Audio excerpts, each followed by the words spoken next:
अस्सलामुअलैकुम। Welcome to haunted centre. आइए सुनते हैं एक हाउंटेड हॉस्टल की खौफनाक कहानी। यार, तुम्हें पता है मैं आज बहुत खुश हूँ। आखिरकार पापा ने इजाज़त दे ही दी हॉस्टल की। रीमा अपनी दोस्त तानिया को कहते हुए। वो दोनों बचपन की दोस्त थी और अब वो दोनों अपनी पढ़ाई की वजह से हॉस्टल शिफ्ट हो रही थी। रीमा के पापा, जो कि मुश्किल से हॉस्टल के लिए माने थे क्योंकि रीमा इनकी इकलौती बेटी थी, वो चाहते थे कि इनकी बेटी इनकी आंखों के सामने रहे। बिल्कुल, मैं भी खुश हूँ, तानिया कहती है। चलो यार, अब मैं चलती हूँ, कल जल्दी यहाँ से निकलना भी है हॉस्टल के लिए।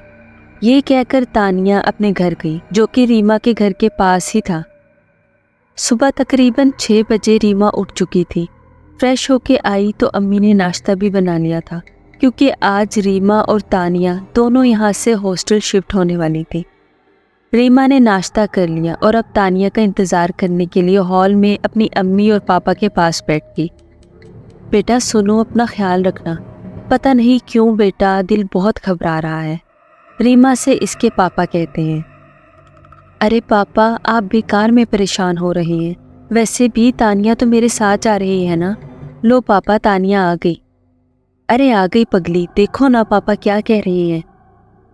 हाँ हाँ जानती हूँ मैं, पापा है ना इसलिए परेशान हो रही है। चलो अब देर हो रही है। हाँ हाँ बेटा चलो। वो दोनों घर वालों को अल्लाह हाफिज़ कहती हैं और हॉस्टल के लिए रवाना होती हैं। हैदराबाद हॉस्टल पहुँचते ही रात भी हो चुकी थी और वो फ़ौरन अपने रूम में चली गई, जो कि पहले से ही इनका बुक किया हुआ था। जैसे रीमा वॉशरूम में गई फ्रेश होने, तो अचानक से इसको किसी के पैरों से पायल की आवाज़ सुनाई देने लगी। वो आवाज़ इसके कानों में पड़ी तो खौफ की लहर इसकी रीढ़ की हड्डी में दौड़ गई। इसे ऐसे लगा जैसे कोई पैरों से पायल की छन छन किए इसके पास से गुजरा हो। इसने जब पीछे देखा तो कोई भी नहीं था। इसने सोचा कि शायद थकन की वजह से हो रहा है, फ्रेश होकर रेस्ट करती हूँ। ऐसे ही वो लाइट ऑफ करके सो गई कि रात को तकरीबन 3 बजे का वक्त था। हर तरफ खामोशी का आलम था। हॉस्टल की सब गर्ल्स अपने अपने कमरों में थी और रीमा और तानिया भी सो रही थी कि अचानक से रीमा और तानिया के कमरे की खिड़की जोर जोर से हिलने लगी। खौफ और दहशत की लहर जैसे कमरे में हो। आवाज़ की वजह से रीमा की आंख खुल जाती है। वो देखती है कि आसपास तो कोई हवा नहीं, फिर ये खिड़की क्यों हिल रही है। वो सोचों के आलम में डूब जाती है। इतनी सर्दी में भी इसकी पसीने से हालत ख़राब थी। इसने सोचा कि शायद ये मेरा वहम है, कुछ ज़्यादा ही सोच रही हूँ। इसने अपने पास रखा पानी का गिलास पी लिया और मुश्किल से सोने लगी। सुबह होते ही पहले तानिया उठी थी। वो फ्रेश हुई। पढ़ाई का आज इनका पहला दिन था। रीमा उठ जाओ यार, उठ जाओ, जल्दी करो, हमें क्लास के लिए लेट हो जाएगा। हाँ बाबा, उठ गई, बस 10 मिनट। ये कहकर रीमा उठकर फ्रेश होने के लिए गई और जब आई तो तानिया को कहा कि यार कैंटीन में कुछ खा लेंगे, अभी बस चलो। हाँ चलो। रीमा जब क्लासरूम में लेक्चर के दौरान थी तो इसको फिर से किसी पायल की आवाज़ सुनाई दी। इसने हैरान होकर देखा कि ये आवाज़ तो उस दिन भी आ रही थी, फिर यहाँ कैसे? आखिर ये पैरों में पायल पहन के कौन घूमता है और वो यहाँ क्यों? बहुत से सवाल इसके जहन में थे। इसने क्लासरूम से बाहर जाने का इरादा किया। बाहर जाते ही देखा तो कुछ भी नहीं था। वो फिर से अपने क्लासरूम में जाने लगी। ब्रेक के टाइम जब तानिया और रीमा मिली तो कैंटीन से फारिग होने के बाद और क्लासेस ख़त्म होने के बाद वो दोनों अपने हॉस्टल के लिए रवाना हुई। हॉस्टल पहुंचते ही इन दोनों ने देखा कि हॉस्टल में इनकी रूम का सारा सामान इधर उधर पड़ा हुआ था। अचानक से तानिया की बेड के सामने एक चेयर के नीचे नजर पड़ी। वहां एक पायल पड़ी हुई थी जो कि खून से लाल थी। वो देखकर रीमा ने अचानक से चिल्ला के बोला, तानिया। ये कहते ही वो बेहोश हो गई।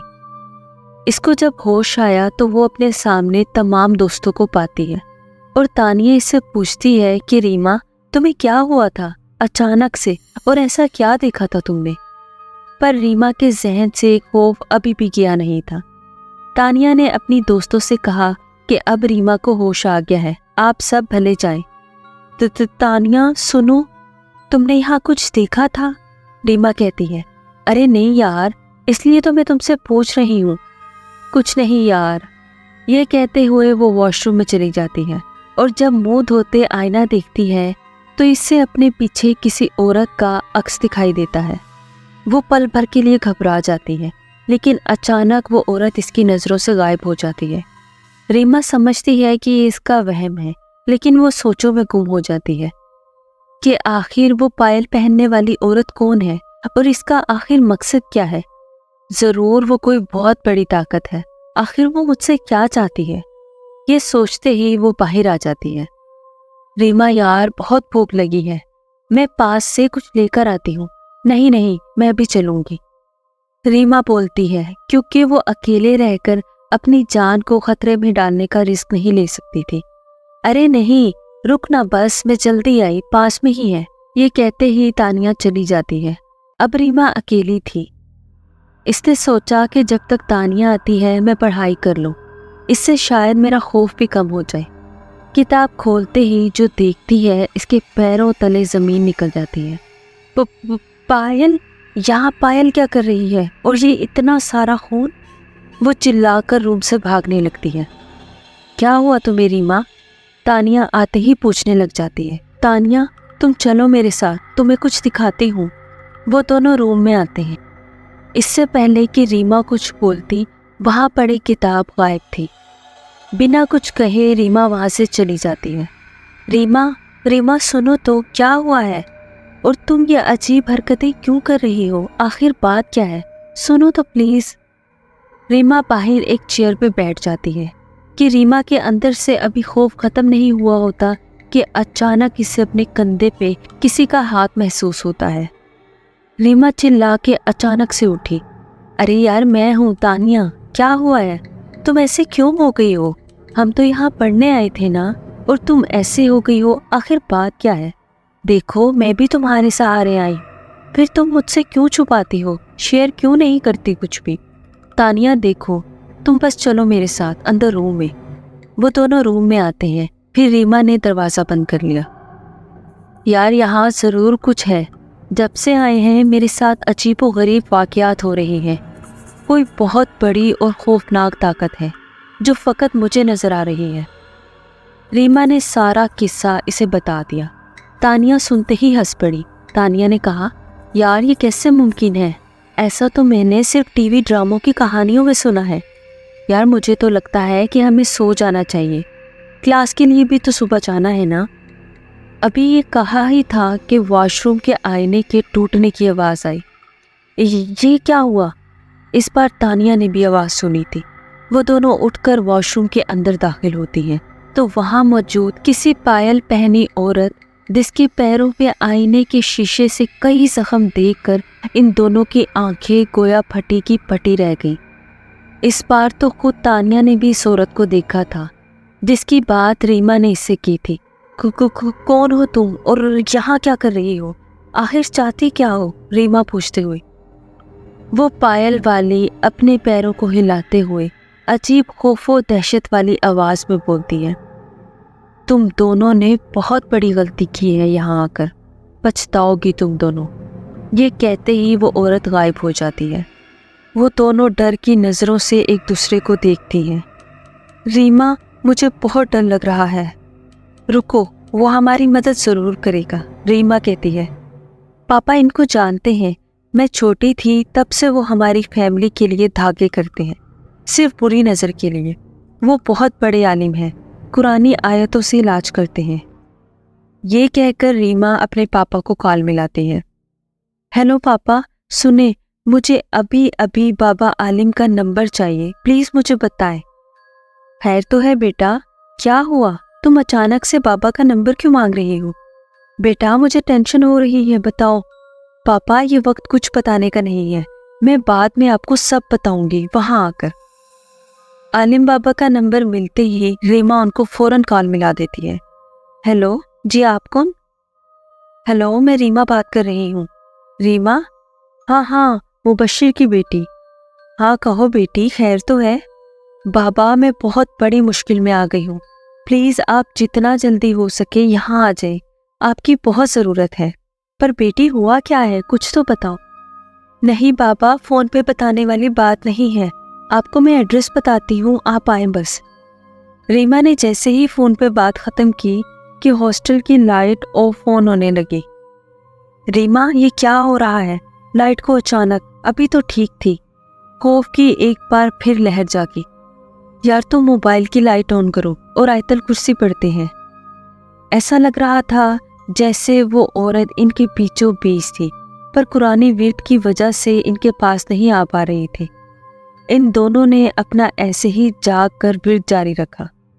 अचानक से रीमा का फोन बजने लगा। हेलो बेटा, मैं हूँ, जल्दी बाहर आओ, मैं बाहर खड़ा हूँ। जी जी पापा। चलो तानिया, जल्दी से यहाँ से चलते हैं, कम ऑन। वो दोनों जल्दी जल्दी भाग कर जाती है और बाहर बाबा से मिलती है और बाबा को सारा किस्सा बयान करती है। बाबा सुनते ही हैरान रह जाते हैं और गार्ड की इजाज़त से रीमा और तानिया बाबा को अपने साथ अंदर ले जाते हैं। रूम में आते ही लाइट्स तो ठीक थी, जो कुछ वक्त पहले ऑन ऑफ हो रही थी। रीमा, यहाँ तो सब ठीक है, तानिया कहती है। बाबा ने जब वहाँ पढ़ना शुरू किया तो लाइट्स ऑन ऑफ होने लगी। तानिया ने डरते हुए मोमबत्ती जलाई, पर चारों तरफ दहशत और खौफ था। बंद करो ये, बंद करो, मैं बर्बाद हो जाऊंगी। वो औरत अचानक से इनके सामने आ जाती है। आयतों का इस पर असर हो रहा था। तुम लोग मेरा कुछ नहीं बिगाड़ सकते, जो कोई भी हो चली जाओ यहाँ से। क्या चाहती हो? यहाँ पढ़ने वालों को, यहाँ रहने वालों को मैं बर्बाद कर दूंगी। मैं भी तुम लोगों की तरह यहाँ पढ़ने आई थी। मुझे पायल पहनना बहुत पसंद था और इसी दौरान मेरी किसी लड़के से दोस्ती हो गई जिसने मुझे पायल गिफ्ट की थी। उस पायल में पता नहीं क्या था कि जिसको पहनने के बाद मेरे पैरों से खून आने लगा था। जब तक मैं यहाँ आई तो यहाँ आग लग गई। मैं आग में जल रही थी, चिल्ला रही थी।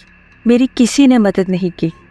वो चाहते तो मुझे बचा सकते थे, लेकिन मैं वहीं जलकर राख बन गई। तब से अब तक मेरी रूह को करार नहीं आया और मेरी रूह यहाँ भटक रही है। ये सुनकर बाबा जी कहते हैं, तुम्हारे साथ जो कुछ भी हुआ बहुत बुरा होगा, पर इसका मतलब ये नहीं है कि तुम यहाँ आने वाले हर लड़के को मारो। नहीं, ऐसा नहीं हो सकता।